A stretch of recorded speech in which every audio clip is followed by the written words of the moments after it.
Welcome to A Happy Donor, where fresh ideas and fundraising meet. Clear vision keeps people on a mission, and we believe that happy donors are people who feel like they're making a difference, because they are.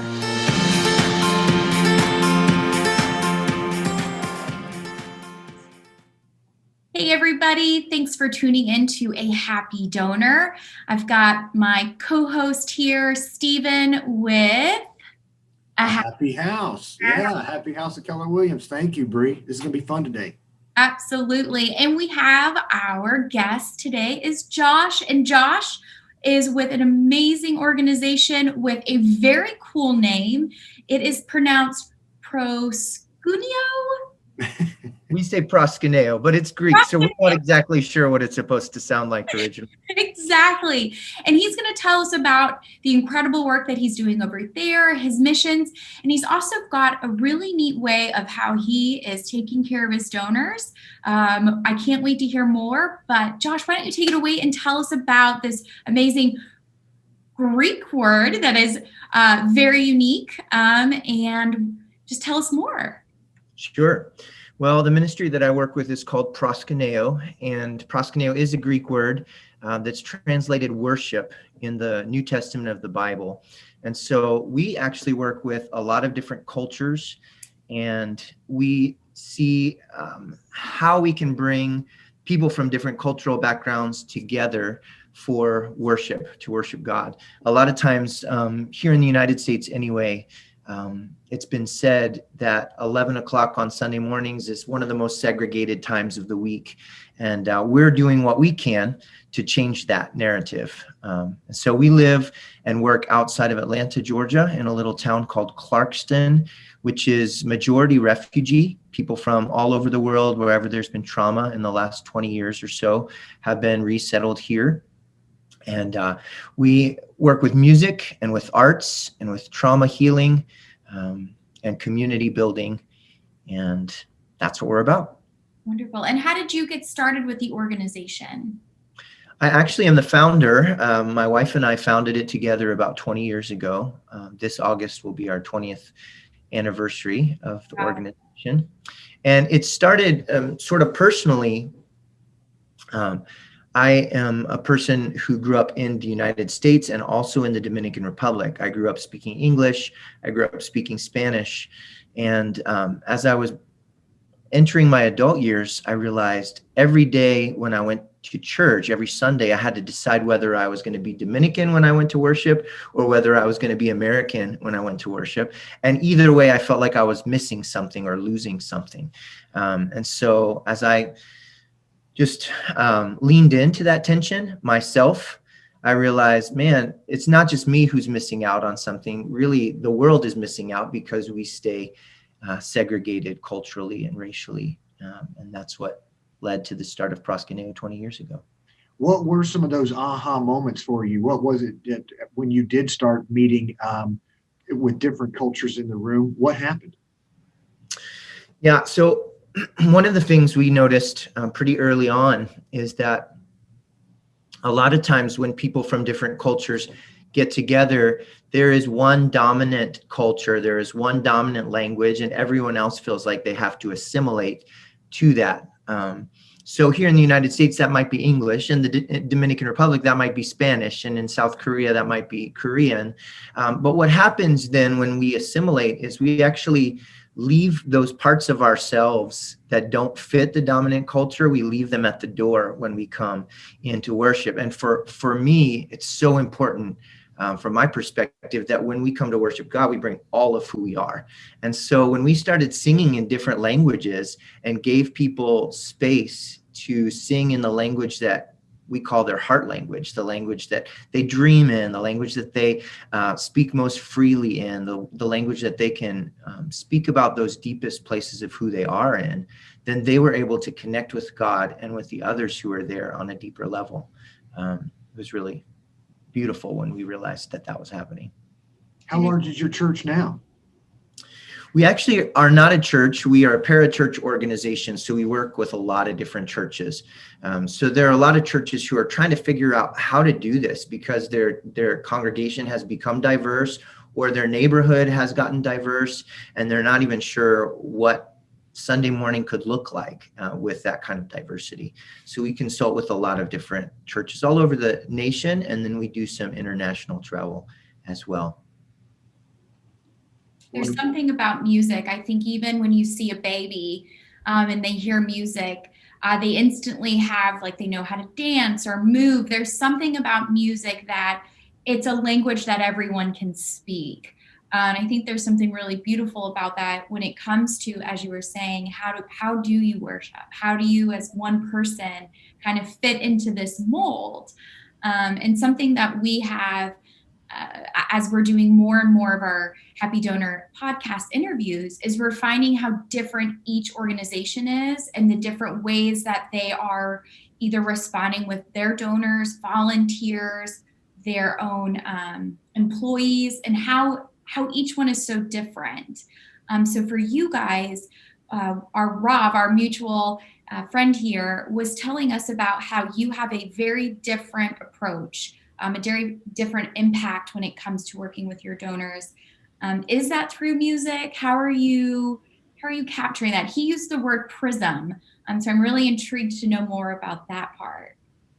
Yeah, so at our nature, those of us who are on staff and part of our Proskuneo team of volunteers as well, we're creative people, we're musicians, we're songwriters, we're visual artists, we're dancers. There's just a lot of creativity in our organization. And as we first began to think about donor care a lot of years ago, we would pick up, traditional materials and go, well, we could do that, but that doesn't really feel like us. It would feel like we're putting on a costume kind of to be what we think the donor might want. But what if the donor would actually be blessed by things that only we can uniquely offer them? And so we said, what is that? And for us, music is a big part. So for example, I have about 50 donors personally who support my salary at the organization. And I've created something where every month I offer them 3 different creative content pieces. And I've actually set this up with a website called Patreon, where I can actually have people who will sign up as patrons for $5 a month, and then they get access to those things as well. But for my donors, they get free access to these content things that I'm creating. So sometimes that's a poem, sometimes that's a song I've written, sometimes it's a video that leads them in a new way of praying creatively, or helps them to pay attention to what's going on emotionally on the inside of them. So just a wide variety of things, whatever's stirring in me and in our community. I'll create those content pieces and then share those with my donors as a way of blessing them with what's uniquely my experience. I love that. That is something where, when I think about, and some organizations do it and it works well, but sometimes when you get that card in the mail and it's because you've donated and you want to support their mission, but there's missing a connection there. It's just kind of, it's a piece of paper. I open it, I look at it, it reminds me, yes, of course I donate, I'm happy. But if I was to open up maybe an email and to hear or see something that I could connect with, that was coming personally, that is huge. I kind of get like those like happy goosebumps, because I want to open up my mail or my email and receive something like that every day. That's really impactful. And tell me, how has it been received? Are you seeing more people want to join in this special, I will say, like the exclusive donor club of Josh? We have, and that's been really interesting and encouraging to me. But I think the thing that blesses me the most is when a donor really connects with something that I sent out. And in Patreon, there's a way that they can comment, and then they can see other people's comments and they can interact with one another. So not only am I giving them a content piece, but I'm also giving them an opportunity to process that in community with other people. And that's been really beautiful to watch how people have really connected over a certain song, maybe a lyric that spoke to their heart in a special way. And then they were able to connect with others around that as well. That's when I get the most excited. Yeah, and I've never heard of Patreon. Is that how you say it? Yeah. How did you come up on that? Because that's a new one for me. Yeah, it's actually just, it's a platform that was created for artists and creatives to be able to support their ministries or their creative work. And so it gives the artists and creatives a platform where they can set the levels. For $1 a month, you get access to this. For $5 a month, you get access to this. It harkens back to the old days where musicians like Mozart, for example, would have been patronized by a king or someone in power who would pay for their salary for them to do all this creative work. And so this is just kind of a crowdfunding way for creatives and artists to do that. What a great. So when your community of these Patreon subscribers join with you, you mentioned you communicate with them via something written in a poem or a song or a video perhaps. Is that bespoke to each individual donor, or is it this week is a poem for everybody? Okay, got it. Right. Yeah. So each month I'll put out 3 different pieces, and it's the same 3 pieces for everybody. And not everybody's going to resonate with everything, right? But because there's variety, there's visual art, there's poetry, there's music, there's video prompts, there's photography. Different people are going to connect with different things. And as I get to see their interaction and hear from them, then I'm able to direct more content that's connecting with my donors that way. Love that. Yeah. You know what? I think that this is really, really massive, because your gift to them,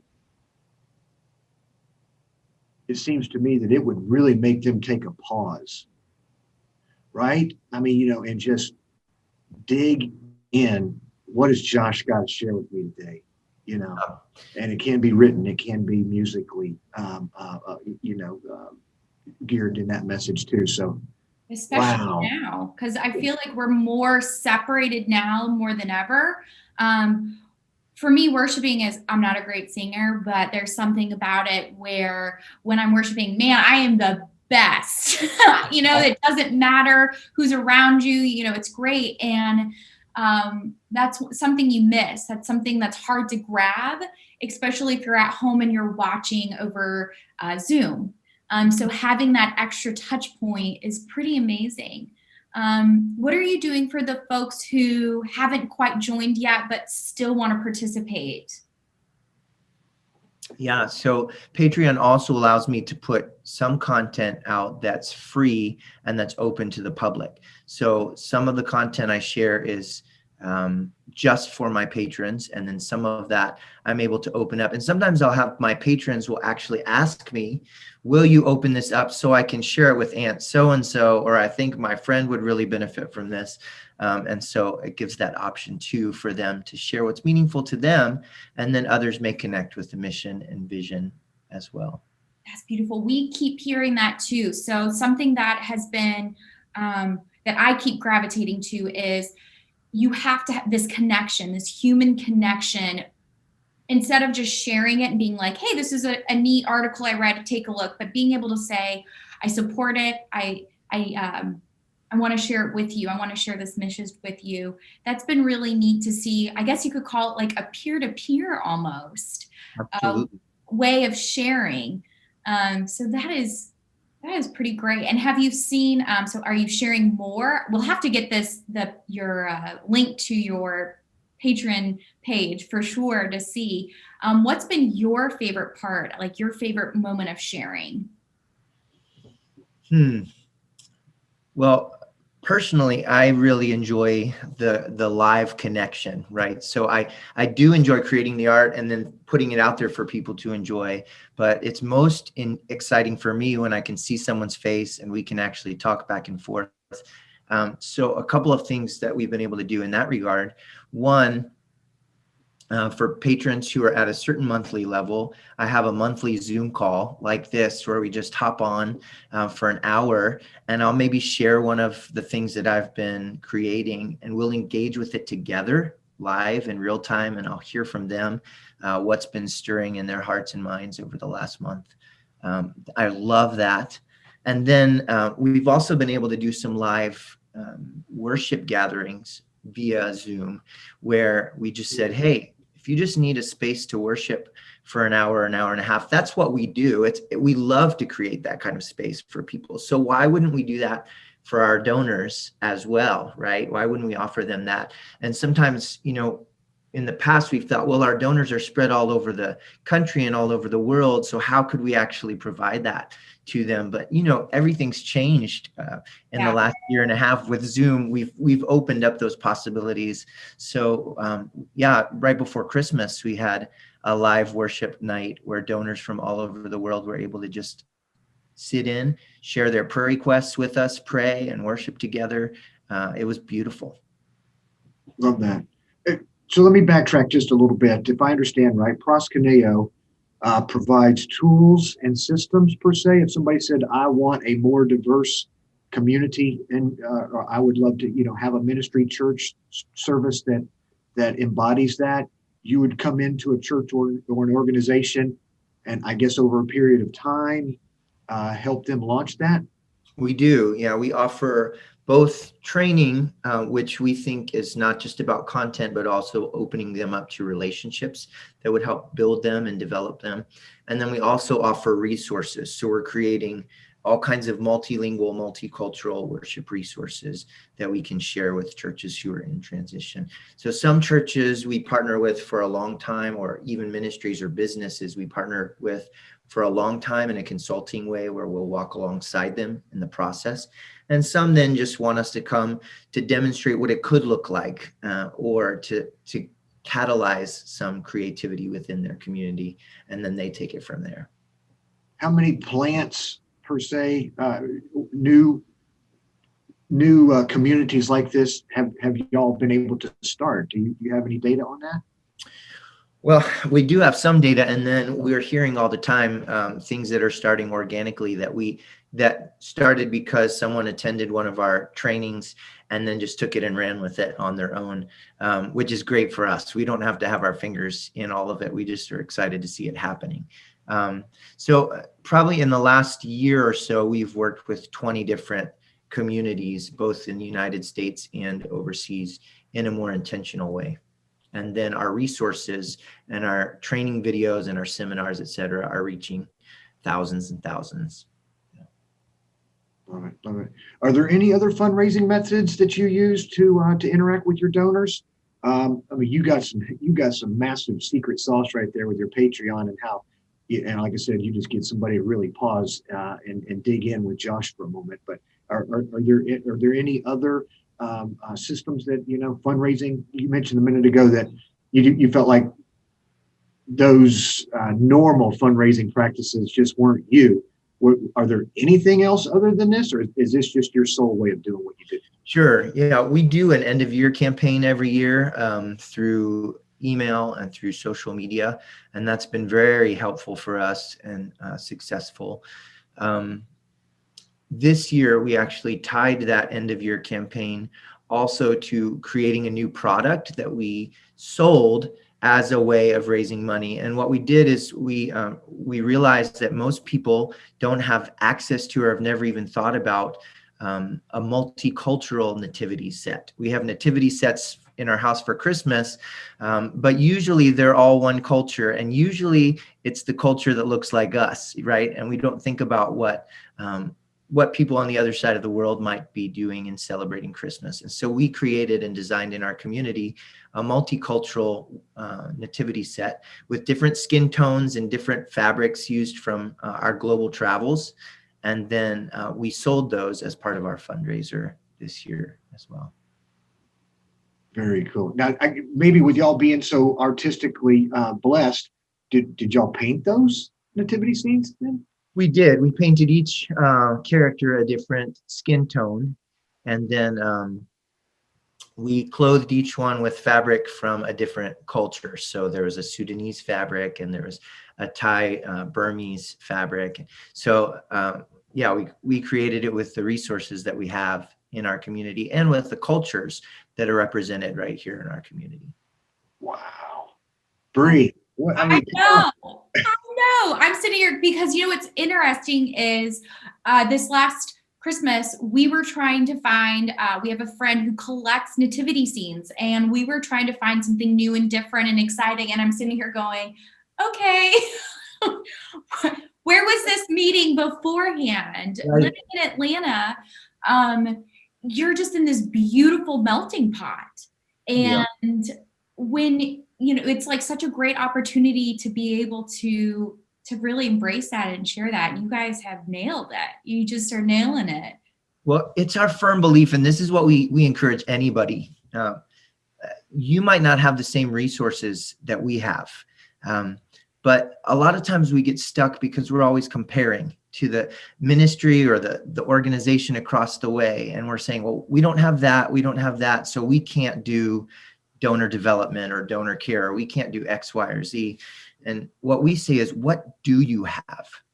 Can you take stock, and can you celebrate what it is you do have? And can you find creative ways to leverage that? Because you're going to be stronger and you're going to be better at what you already have, rather than trying to look like the person across the street or across the country. Stay in your lane, bro. Yeah. You're doing it so well. Yeah, no, I tell you, you inspire me and us, in what you're doing. Please, oh my goodness. We would, as Bree mentioned, we're going to get your Patreon information up so that our community can reach out to you, and we'd love to continue promoting this. I have found that this is really out of the box, right, Bree? Absolutely. I don't know. I can't think of anybody who's doing this. I knew Rob had set us up for a great call. He's quite the little behind the scenes magic maker, and he kind of teased us. He was like, wait till you talk to Josh. He's got something that nobody else is doing. And Josh, you're the only one doing this. I don't know anybody who's doing it. So I'm like, way to go. Way to really finding what works for you. Like you said, what you got, work with it. You're doing it. Thank you. Sometimes that can feel really lonely because you look around and you go, are we just strange? Whatever. But it also is really empowering when you find your lane and when you can celebrate it. And then when others are connecting with it, it's just like, this is it. We stick with it. Yeah. I mean, if you're strange, I want to be strange too. So it's working. Well, I'll tell you one other quick story that connects to Rob, because we actually did another thing again creatively this year with our end of year campaign. We decided to auction off online a variety of things and experiences and opportunities and artwork and different things from our community.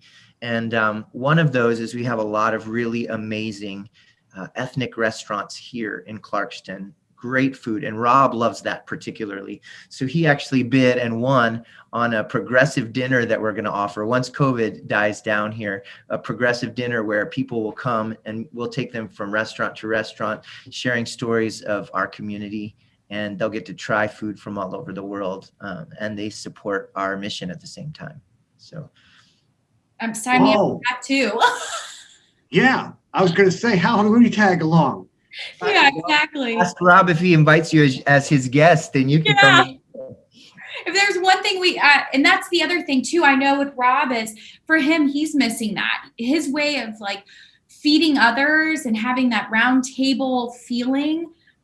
What a great way of having that, as well as really sticking to your guys' mission of being this not setting those boundaries.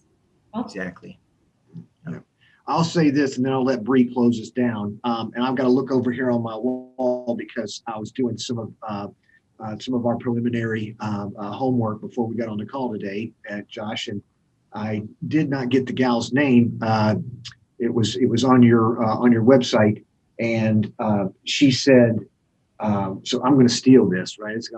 We're going to make it our own, right?" But she says that God is going to share something with you. And he's going to tell you that this is important to me, and I'm going to show you the way to fulfill it. And man, has he shown you the way. Oh my gosh, man. It's just amazing. So, I mean, and that's just right. We talked about lanes and loving on people and, um, um, um, Bree, you mentioned what, shoot, I forgot where the community generosity, or what was it you said a minute ago, where it's just a beautiful melting pot. That's what you said. Right. Oh my goodness. It's amazing what he's laid on your heart, and I love it. Thank you. So Josh, send us over that information. We'd love to share it. We'd love to share your mission. So go ahead and send that over to us in an email. And thank you so much for joining us on A Happy Donor and sharing what is something that I think we need more people to do. We need more people to do. So really appreciate that. Thank you. You're welcome. I hope it inspires creativity. Absolutely. Thanks for the time today. Wonderful. Take care, brother. Thanks, Josh. Bye-bye.